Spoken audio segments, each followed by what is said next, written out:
ka zo ne kan rayuwa. Nura maza da shamaki mun ka fito ba gargada. Allah sarki duniya sai labari ne, ka yi komai amma karkai shari ne, karkai hakan dan kuwa ya zama hauka ne. Dan na ga mutane wasu na san barga ne, ni Nura maza na yi faɗi dan na gane, kai ɗan adam kai ne rage buri ne, dan ko na kawo matsala ko hakan ne, hali na gari ka samu haibarka ne, wasu su ko sai da sima da keta ne, halin mu gyara ko masun girma ne, bambancin dafa da mutum hankali ne, ƙarfin magana tsarin Allah ɗauka ne.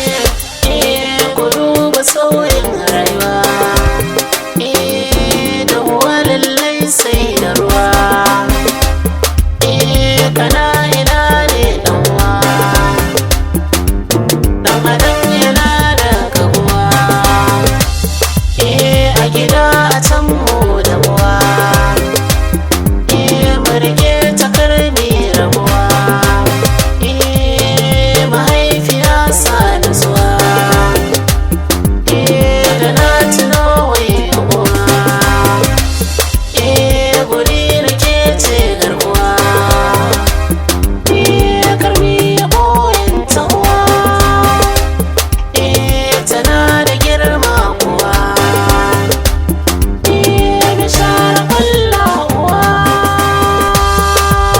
Mutum da muke farkawa ne riban mu, karmi sake da lokaci ne dai namu, kai mu dinga sanar masu duka harkar mu, akan tafari na sani ne ribar mu, kuma dinga biyar su ne yayi sa'ar mu, kuma zauna lafiya mutane banda fada, komai zami madantana shi ne da gida, tarbiyya tun asali akai gada.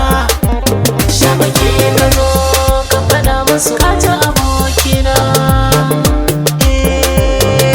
Duniya uwa tana gaban kowa, mai ladabi iyaye ba shi rainawa, da iliminka da jinka sun ka ɗaukewa, kai wata tara a cikin ta ba ta hutawa.